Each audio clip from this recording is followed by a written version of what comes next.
Well, hey everyone, welcome to Mosaic. My name is Matt. I'm so glad that you took a few minutes of your time to spend with us, watch this episode. We have a legend in our midst. This is Coach John Small of the East Coweta Indians, and they just became region champions for the first time here under your leadership.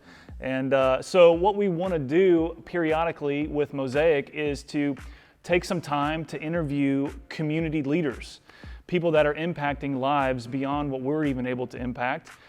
So we've recently interviewed another principal, and today we get to interview a coach. He impacts hundreds of students, if not thousands, and that trickles into families. And so John Small, Coach Small here, actually is doing great work within the community of Coweta County. And so, man, we just want to talk for a few minutes and talk about football, talk about what coaching is. And so, John, thanks again for being here, man. We're grateful for you.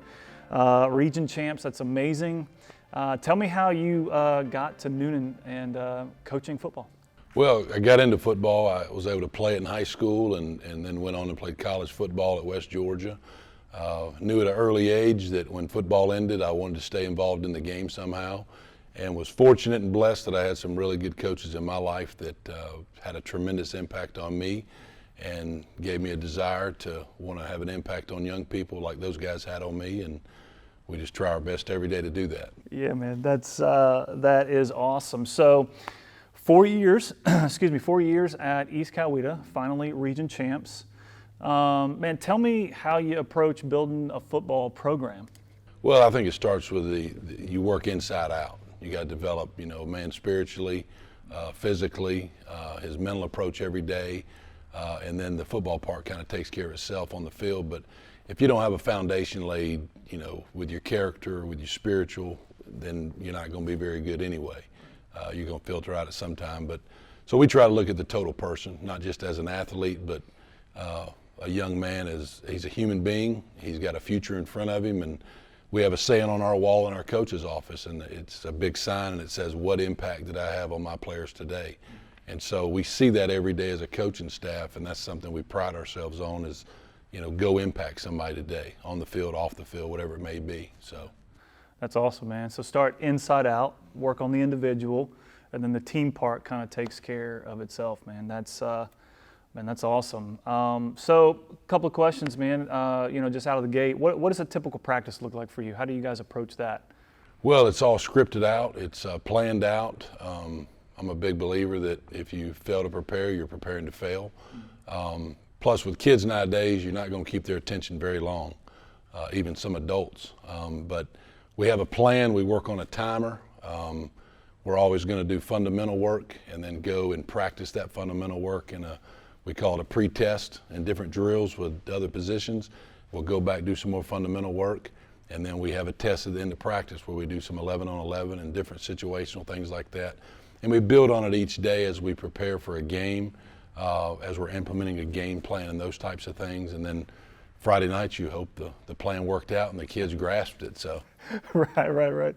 Yeah, I was listening to a podcast the other day, and it's very similar to what you said. The guy was talking about how we typically don't rise to the occasion. We typically fall to the level of our training. We kind of slump down to that. Does that message get across to your guys, or do they? It really does, because one thing you'll hear a lot of our coaches say all the time, whether it be in a game situation, during a timeout, or at halftime, or in practice during a break, it's always go back to your training. You got all this stuff to know, but always fall back on your training, and that's just something that we preach to them, and so that's what he said is true. Yeah, I love that. So you guys have obviously increased the difficulty of your schedule over the past couple of years. When you're facing a monster team, like you're just, I don't know, maybe you're not worried, maybe you're confident, but you're about to take the field on that Friday night. What's the message before you guys walk out on the field? Is it just go back to your training, or is it something special you tell them, or, Well, I think pep talks and hyping up in the locker room is fun for the kids, but I think it lasts one play, and then you're back to normal. So we really are calm, and we preach all week about the game plan and who we're playing and what we got to do, and then it's kind of just rebuilding that confidence in them that, hey, you're prepared for this, you're ready to go. Let's go out there and be our best. Yeah. And if we go out there and we're our best, Win or lose, we were our best. Yeah. You know, so that's how we go about it. That's very, very strong. Now, so you obviously have brought in maybe some different program ideas, different mentalities and philosophies to the school, and so as a coach, you have a vision. You have a long range vision of what you want to do. You want to be champions. You want to be great. Obviously, starting on day one, you know it might take time to get there. You know, and so how has that been as a coach dealing with maybe some of the guys losing those games and maybe not having a great season, but you still see that goal in mind? I mean, have you ever, let me phrase it this way, have you ever doubted yourself or doubted the plan, you know? Yeah, I think sometimes in life when you're struggling with something or you're going through struggles, you may question, what are you doing? Right. But I believe that when you are struggling is when you really hold firm to what your beliefs are. Yeah. And you stick to it. You don't lower the standard because you're going through a struggle. You raise the standard. Yeah. But it's all about self-belief, confidence. You know, the word says in Proverbs 16:3 that if you commit your work to the Lord, that He'll establish your plans. And we don't always get to pick the plan, what it may be, a win or a loss or whatever. But during that time of struggle or success, there's lessons to be learned. And we as adults, sometimes we lose track of that. But the most important thing in coaching is, what are these kids going to do 10 years from now? You know, I'm all about winning. My wife and I can't even play tennis together because it's too competitive. If I play my kids in checkers, I'm going to beat them or try to, because I want to be a competitor. I want my kids to compete and be their best because God desires that for us, to be the best, to give Him the glory. But when it comes to the struggle and the loss, you know, wins and losses ain't going with me to heaven as a coach. Everybody talks about how many games this coach won. That's all great. Yeah. But at the end of the day, how many kids are we winning for the kingdom? Yeah, how many kids are we taking with us to heaven? You know, and I try to hold true to that when we do go through a struggling time. Is there's something to be learned in this. There's a lesson to be taught. Yeah. Maybe it's a lesson I need to learn. So if we're struggling for a long time, I'm like, Lord, please let me learn the lesson so we can get out of this. Yeah. But it's all about being consistent with the kids every day. If they only see us happy when we win and down when we lose, what are we teaching them? You know, we're going to wake up smiling every day, win or lose, and we're going to go back to work. Yeah. So. Man, that's solid. I love that. So you come off the field, maybe you have a losing day. You know, what's the message to the team there? You got to regroup. Yeah. You got to go back to work. Yep. Nobody died today. Yeah. You know, let's go back to work and stick together. And one thing we talk to our kids about is we use the acronym ILMT, okay. And it's I love my teammates. And so we talk about loving each other each day, what that looks like. A lot of kids, when they hear love nowadays, they have no idea what love is. Mm-hmm. So it's trying to show them love every day, and sometimes that's tough love. Yeah. But if you're consistent with that, they figure out what it means. Yeah. So we talk about loving each other, holding each other accountable, pushing each other to be our best, cheering for the other one when they have success, and trying to build our team from inside out with that love for one another. So you'll hear our kids say it every day is ILMT, I love my teammates. You know, so it's been fun to see them grow in that, and that love continues when they graduate. Yeah. You know, we want to be there for our players. I've done this for 25 years and still have contact with a ton of my players, and I know our other assistant coaches do as well. But it's always fun to hear from them 10, 15 years later, and they tell you, hey, love you, coach. Yeah. You know, so that's incredible, man. It's awesome stuff. Dude, you're impacting generations and hundreds and thousands of people that aren't even necessarily around you right now. But that's really, really neat to hear. So flip side of that coin, let's say you have a winning day. You know, what's the message? Is it the same? Hey, let's get back to work. Y'all celebrate it. It's stay humble, stay hungry. Yeah. You know, yeah. It's great. That was a good day, but now we got to stack another one on top of it. Yeah. And so the big thing with us is stay hungry, stay humble. I love that. You know, don't get satisfied. Yeah. So wins don't happen themselves. We got to get back to work. Right. That's awesome, man. So, you know, you've kind of shared and sprinkled in some of your values that you've talked about. You know, I love my teammates, things like that. But Do you have like some core values that you try to live by or coach by for the guys? Yeah, number one is integrity. With our kids, have integrity. Number two is respect each other. We all have differences, but we're all the same. So respect each other's differences and love each other the way you're supposed to. And then servant leadership, teaching these guys to do for others.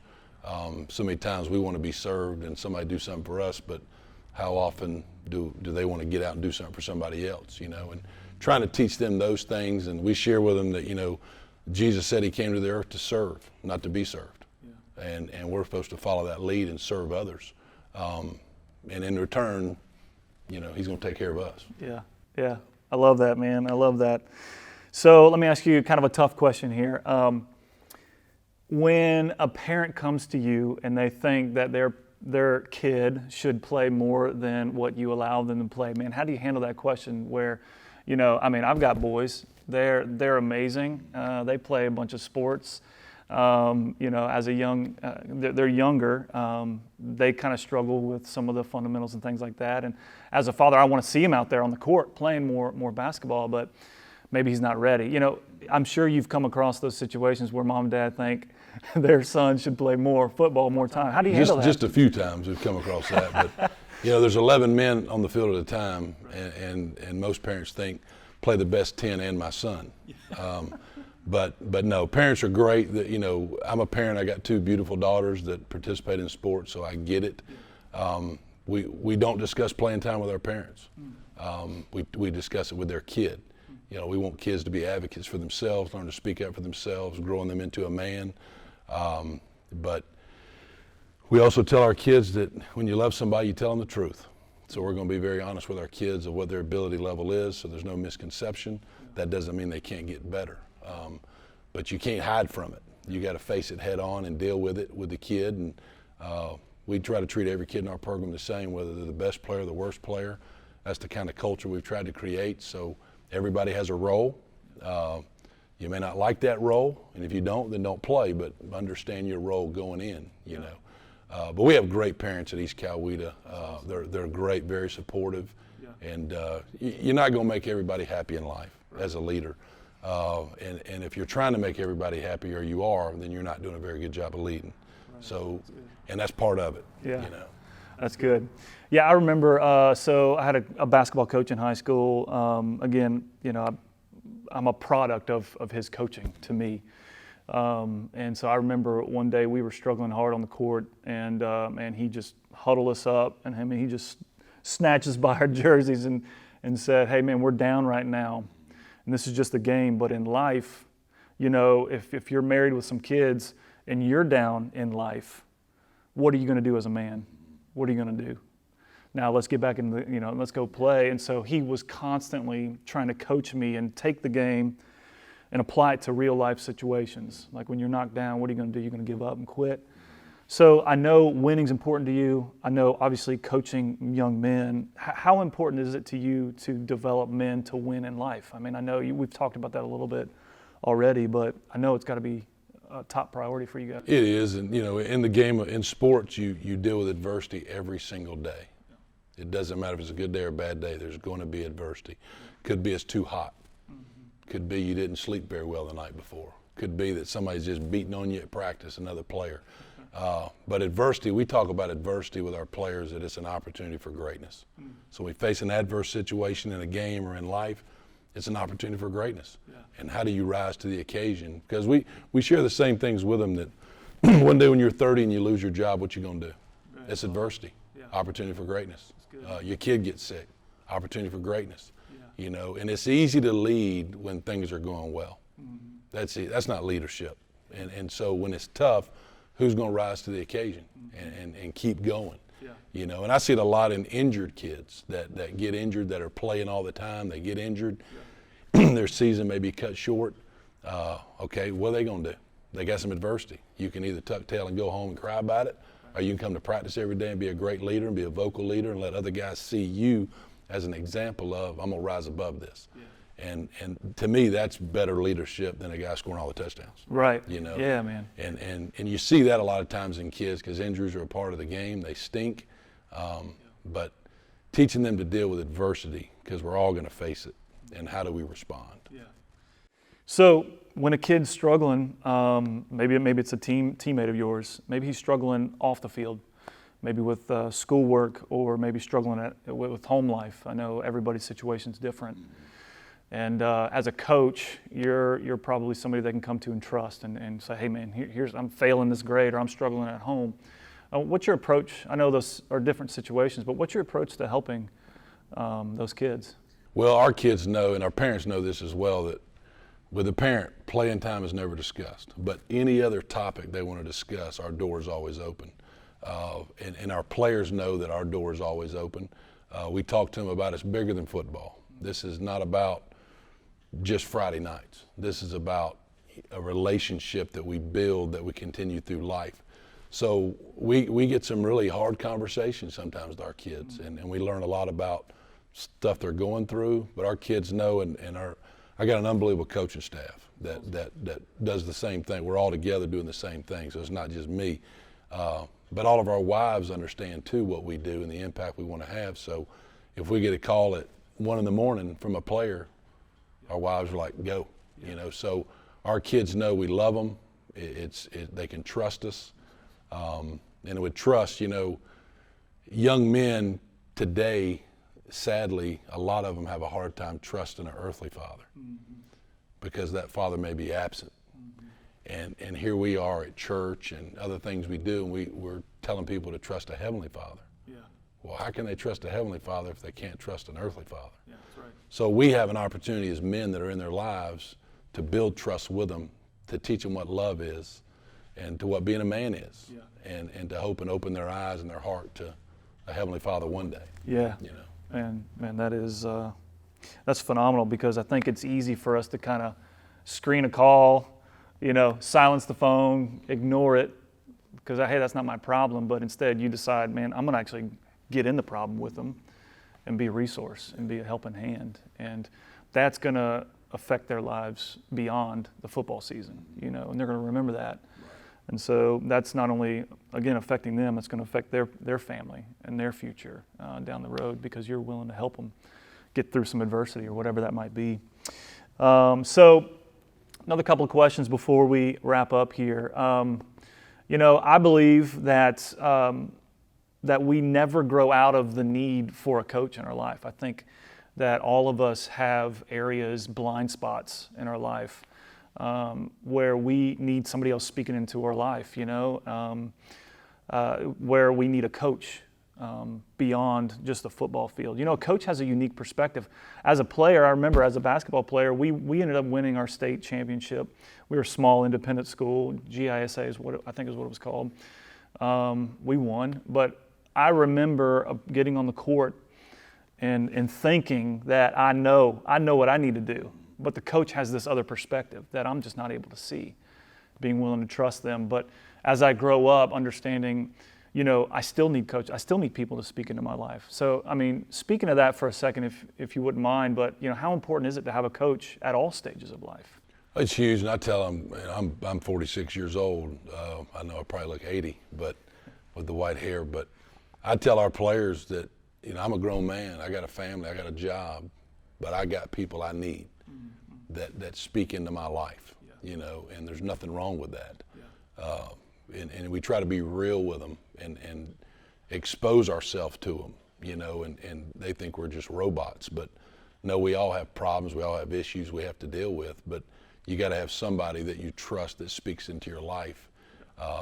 And so I know my former coaches are some of the guys that speak into my life. Yeah. They're retired now and have, enjoying retirement. But if I need them, I can pick up a phone and call them. And our kids understand that as well and know that we're going to be there for them anytime they need us. Yeah. Sometimes it's pretty rough what they're going through when they get older, but we promised them we'd be there for them. Yeah. And we're going to be the best that we can. Yeah. So getting them to understand that they're not invincible. They don't have all the answers. Right. Neither do we, is the biggest challenge, but when they buy into that, they become successful. That's awesome. Any one quick story from your years of playing with other coaches that you remember that stands out? Maybe it was on the field, maybe it was something that you just remember them saying to you. I think the thing I remember most is, I could tell a lot of stories, but is the consistency. Yeah. They were consistent every day, the ones that had an impact. Yeah.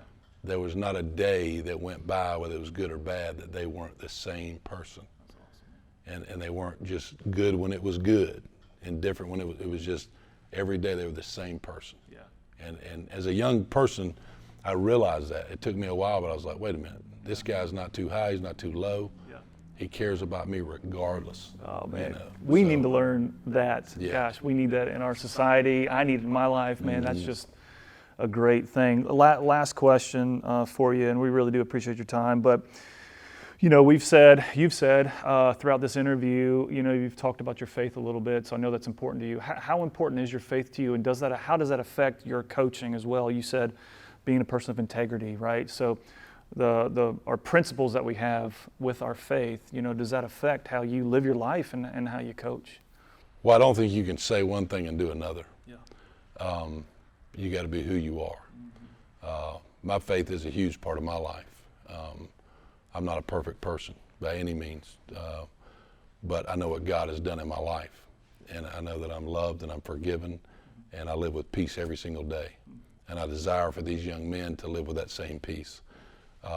So we try to share with them. We try to be real with them. We pray with them. We have kids that pray. We have kids that I've seen, become believers and get baptized. And to me, that's victory. That's a victory. But I've also seen kids leading other kids. We have. And that's the most important thing at the end of the day. So we can't say one thing and do something else. So it challenges you every day to be on your game. Yeah. And when you do screw up, because we're human, it's owning it with the kids. Yeah. Like, hey, I shouldn't have said that. Yeah, right. But I'm human.